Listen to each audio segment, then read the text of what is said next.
Hey you guys, welcome back to the show where we're going to get actually really serious for a second here. I was going to make a video about two bits of news regarding Disney yesterday, but I had already made two videos. I didn't want to dump a bunch of videos at you a second time, so I'm going to do that today. And so what we're going to be talking about is that Lucasfilm has delayed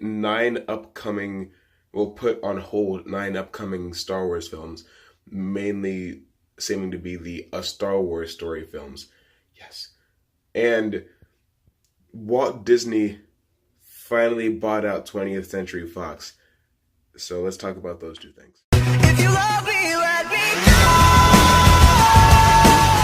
know. First of all, I just want to get my opinion on the whole delaying the Star Wars Story films out of the way. I think that's a really good idea.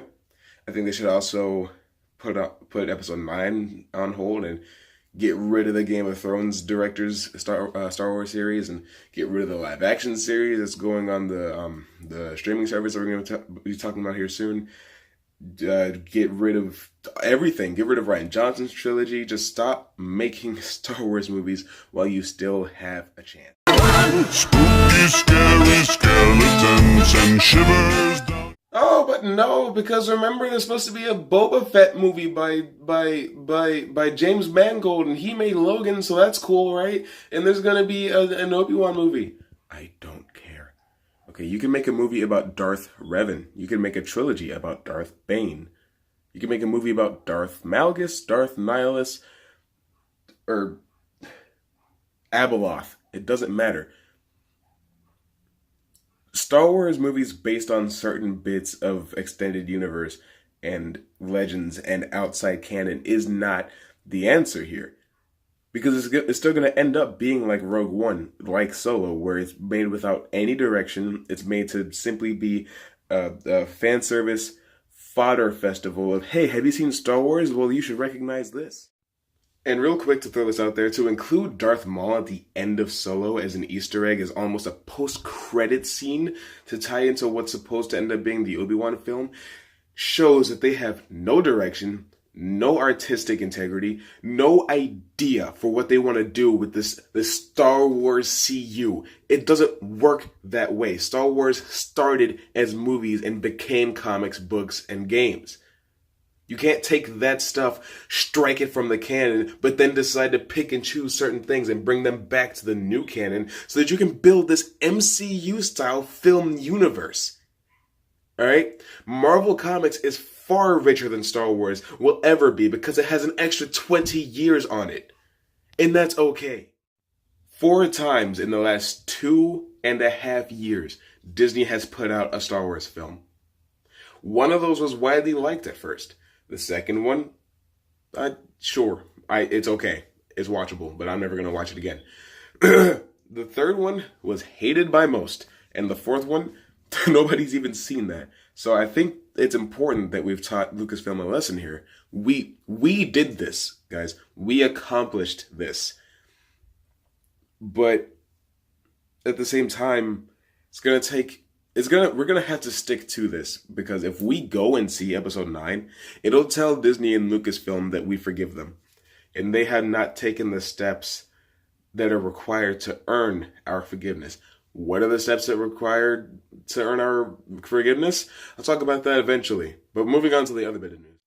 So Disney raised their bid on Fox from $52.4 billion to $71.3 billion to outbid Comcast, and Fox gave in.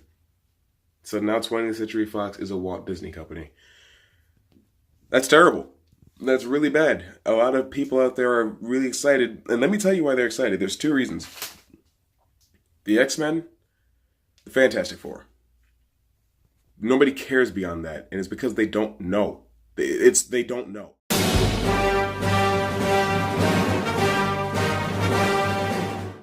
So let me break it down real nice and tight for you. Sometime in the holiday season next year, Disney is going to be launching their own streaming service to compete with Netflix and Hulu.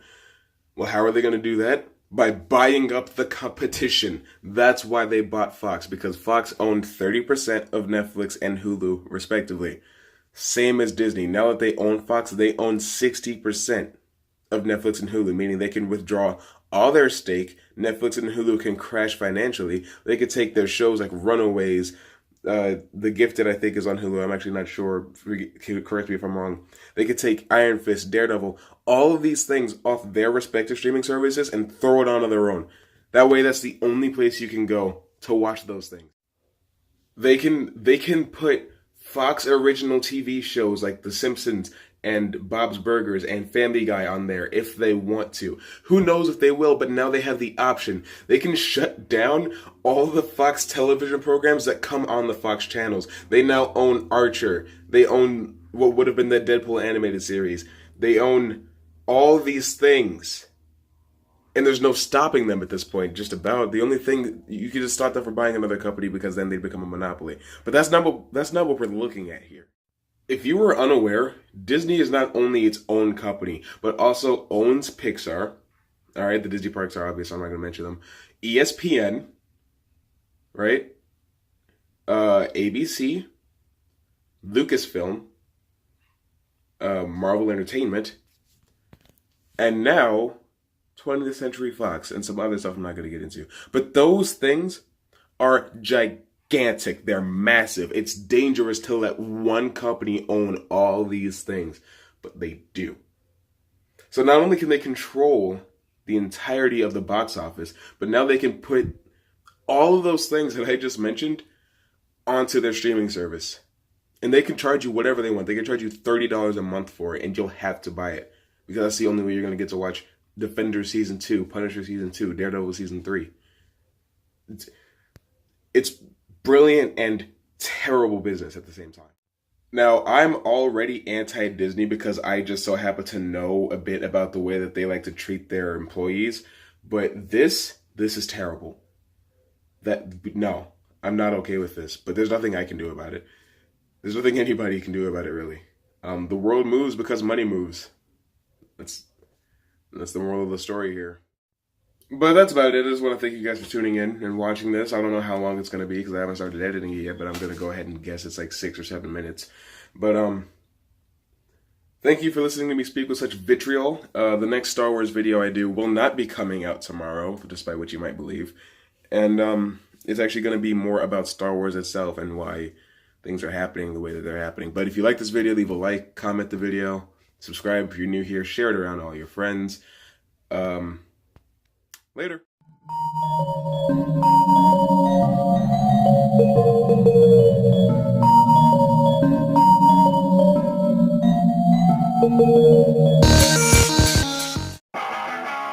Drop it.